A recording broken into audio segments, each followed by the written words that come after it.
नमस्कार दोस्तों, आप सभी का स्वागत है हमारे YouTube चैनल मान्या लाल किताब रेमेडीज में।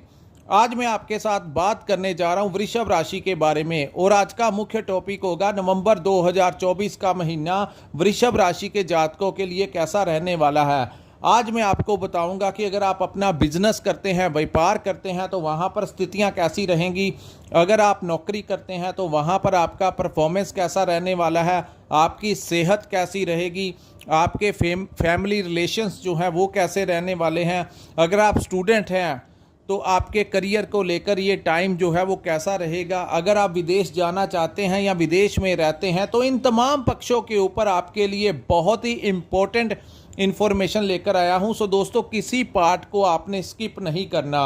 और अगर आपको ये हमारी दी गई जानकारी अच्छी लगे तो कृपया हमारे वीडियो को लाइक ज़रूर किया कीजिए और हमारे चैनल को सब्सक्राइब कीजिए। अगर आप नए हैं हमारे चैनल में तो अगर आप सब्सक्राइब कर लेंगे तो आपको ये फ़ायदा होगा कि हर महीने आपके ग्रहों की जो चाल होगी, उसका जो प्रभाव होगा आप तक पहुंच जाएगा। घर बैठे बैठे आपको पता लग जाएगा कि ये स्थितियां जो हैं आने वाली कैसे किस प्रकार से आपने मैनेज करनी है।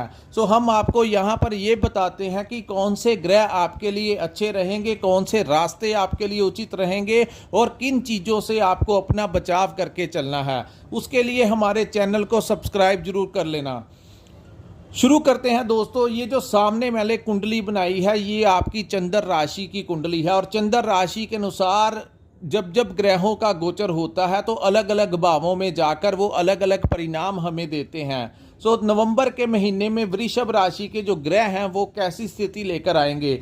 बात करते हैं आपके लगन भाव में बैठे देवगुरु बृहस्पति के बारे में। दोस्तों, गुरु जो हैं वो आपके लगन भाव में बैठे हैं और ये गोचर जो है मई 2024 से यहाँ पर हुआ है, लेकिन अब परिस्थितियाँ बहुत आगे से बेहतर हो जाएंगी क्योंकि गुरु यहाँ पर वक्री अवस्था में आ गए हैं। दोस्तों, गुरु जब भी वक्री अवस्था में आते हैं तो बहुत अच्छे परिणाम जो होते हैं वो देखने को मिलते हैं, क्योंकि गुरु जो है वो एक तो ज्ञान के कारक हैं, दूसरा ये जो हमारे धन की सेविंग होती है और हमारी जो मैनेजमेंट होती है उसके कारक हैं। मैनेजमेंट जो है वो आपकी बहुत अच्छी रहेगी क्योंकि ये जो गुरु का वक्री अवस्था जो है ये फरवरी महीने तक रहेगी। ये जो टाइम 3-4 महीने का होगा, यहाँ पर आपका कॉन्फिडेंस लेवल नवंबर के महीने में ही अपने काम काज को लेकर किसी भी परिस्थिति को आपने कैसे मैनेज करना है उसके लिए आप बड़े अच्छे तरीके से आप हर परिस्थिति को मैनेज करते हुए नजर आएंगे। पैसे का इन्वेस्टमेंट कहाँ पर करना है, अपने परिवार को कैसे चलाना है, हर प्रकार की धन की सेविंग कैसे करनी है, तो हर स्थितियों को कैसे मैनेज करना है, ये गुरु जो है आपको इस समय आपके लिए बहुत अच्छा टाइम लेकर आएंगे। अगर जो इंसान अपनी मैनेजमेंट को ऊपर कंट्रोल कर लेता है वो अपनी लाइफ के ऊपर ही कंट्रोल कर लेता है। मैनेजमेंट बहुत अच्छी होगी, कॉन्फिडेंस लेवल बड़ा चढ़ा रहेगा। प्रथम भाव में बैठे गुरु आपकी कुंडली के ऊपर सबसे ज़्यादा प्रभाव इस समय देते हुए नजर आएंगे। दोस्तों, गुरु की एक दृष्टि जो है वो आपके पंचम भाव में पड़ेगी। ये भाव में केतु बैठे हुए थे जिस कारण कुछ लोगों को संतान से संबंधित समस्याएं आ रही थी, मैनेजमेंट के संबंधित समस्याओं का सामना करना पड़ रहा था।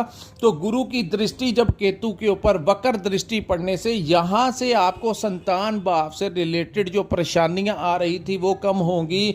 जो मैनेजमेंट आप नहीं कर पा रहे थे अब वो मैनेजमेंट आपसे अच्छी होगी। जिन जातकों ने कुछ पुराना पेमेंट शेयर मार्केट में कोई पैसा इन्वेस्ट किया है, कोई स्टॉक मार्केट में पैसा इन्वेस्ट किया है, तो नवंबर के महीने में काफ़ी हद तक आपके वो दाम जो हैं वो बढ़ सकते हैं और आपको उससे आर्थिक अच्छा खासा आर्थिक फ़ायदा जो है वो होता हुआ दिखाई दे रहा है। और यहाँ पर सबसे ज़्यादा मायने रखता है कि किस ग्रह की महादशा और अंतरदशा आपके ऊपर चल रही है। वो ग्रह जिस भाव में बैठे होते हैं उनका परिणाम सबसे ज़्यादा हमें अफेक्ट करता है।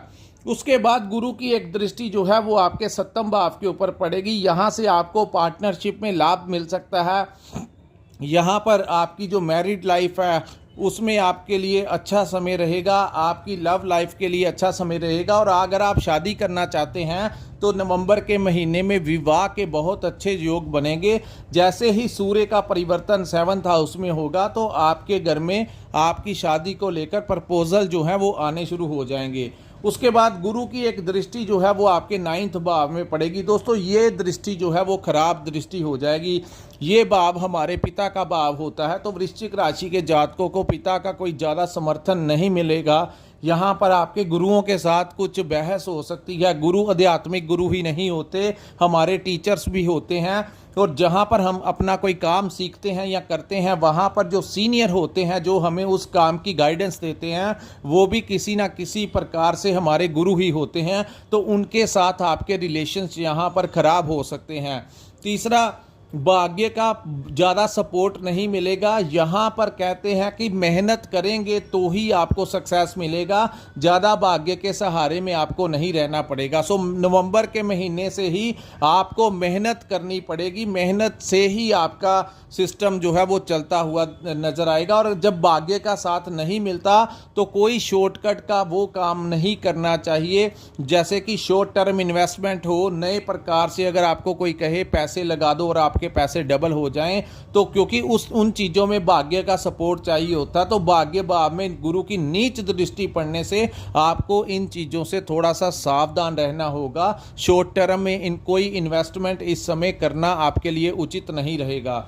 उसके बाद मैं बात करूंगा मंगल ग्रह के बारे में। दोस्तों मंगल जो है वो आपके 3rd हाउस में पूरा महीना जो है वो गोचर करेंगे। इस भाव में ये मंगल का पक्का भाव होता है, तो यहाँ पर हालांकि मंगल कर्क राशि में गोचर हुआ है, तो यहाँ पर आपको आपके साहस और पराक्रम को वो बढ़ाते हुए नजर आएंगे। यानी कि अगर आप अपना बिजनेस करते हैं, चाहे आप कहीं पर नौकरी करते हैं, तो अपने काम के प्रति आप पूरा डिटर्मिनेशन के साथ अपना काम करेंगे, पूरी एनर्जी के साथ यहाँ पर अपने काम करते हुए नजर आएंगे।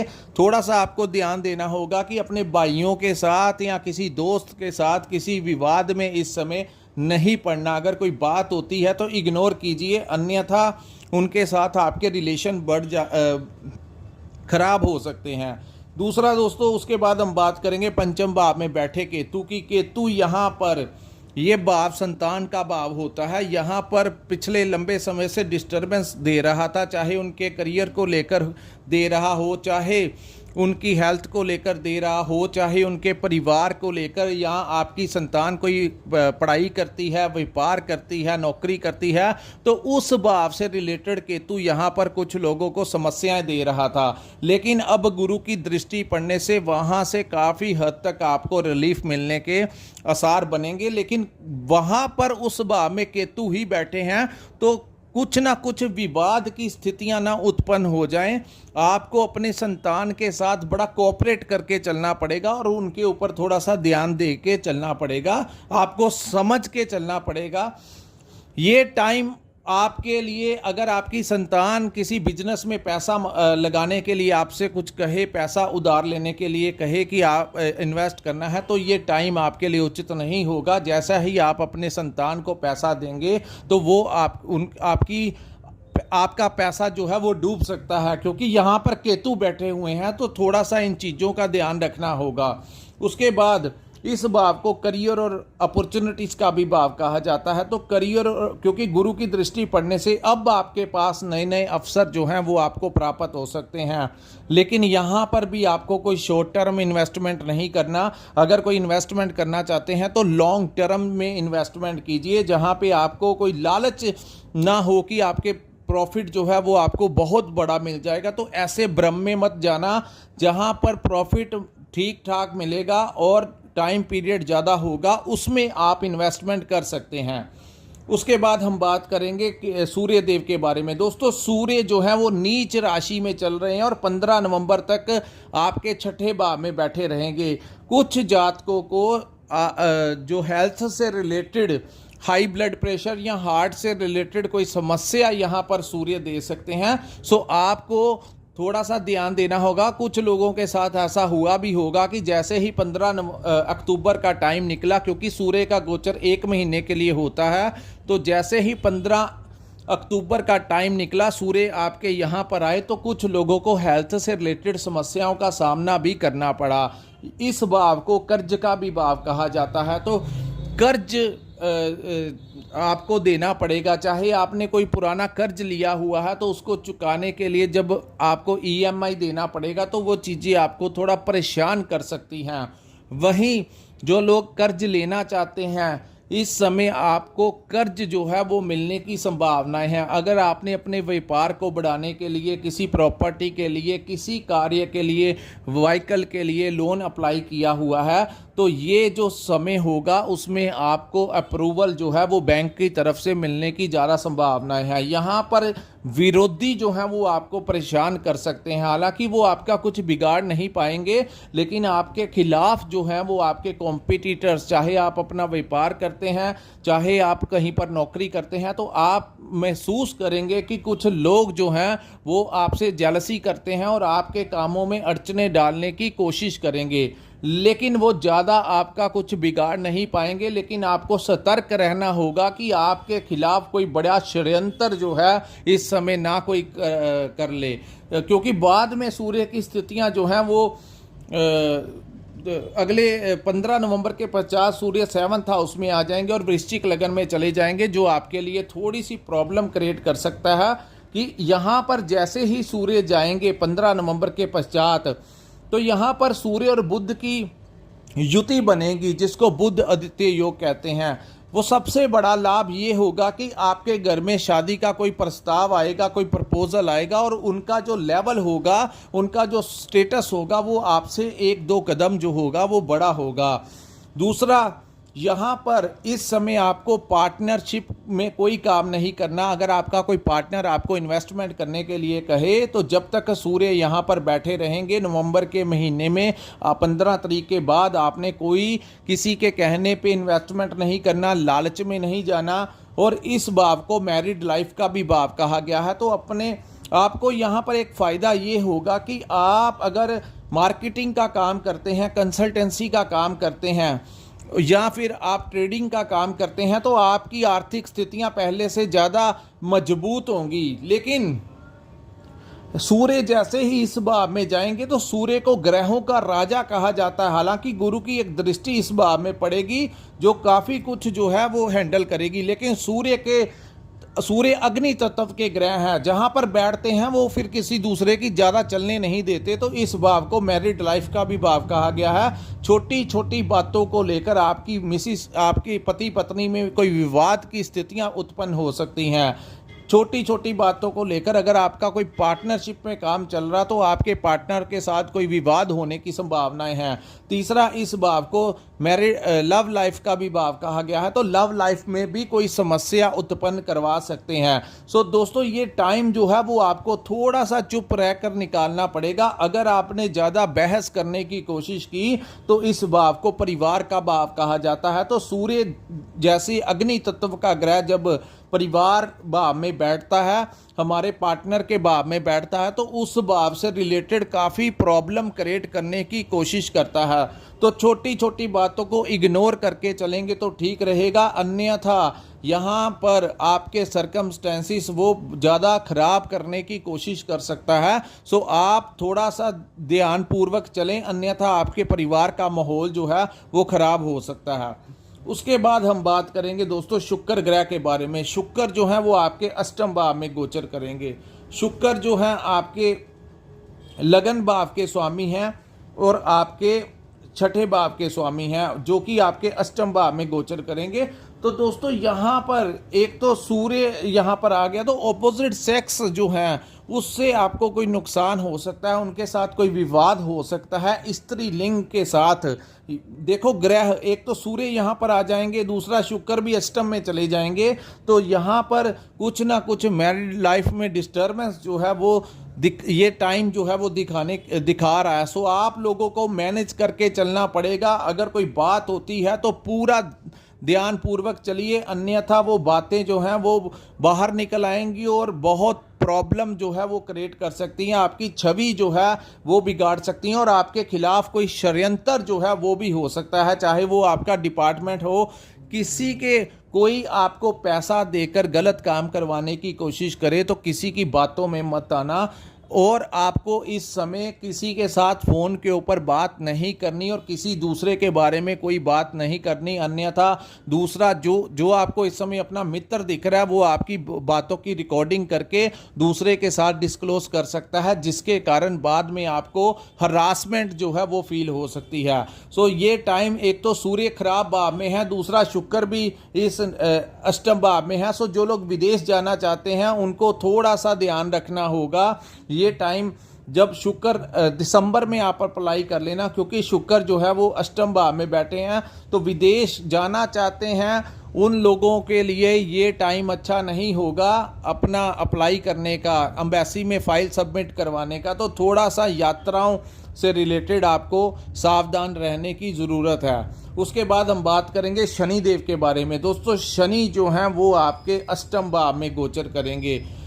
अष्टम भाव में जो शनि का गोचर होगा, यहाँ दसम भाव में जो कि कर्म भाव है। दोस्तों, यहाँ पर शनि काफ़ी लंबे समय से वक्री अवस्था में चल रहे थे। कर्म भाव का स्वामी वक्री अवस्था में चल रहा था। सो काम में, जहाँ पर आप काम करते हैं, अपना व्यापार करते हैं या अपनी नौकरी करते हैं, तो काफ़ी लोगों को पिछले कुछ समय से परेशानियों का सामना करना पड़ रहा था। जिस एक्सपेक्टेशन के साथ आप काम करना चाहते थे वहाँ से वो ग्रोथ आपको नहीं मिल रही थी। लेकिन अब 15 के पश्चात शनि जो है वो मार की अवस्था में यहाँ पर आ जाएंगे। तो ये टाइम कर्म स्थान के लिए आपके लिए अच्छा होगा, यानी कि आपको कोई नए क्लाइंट्स मिल सकते हैं, आपको कोई नया प्रोजेक्ट मिल सकता है, कोई नया टेंडर मिल सकता है।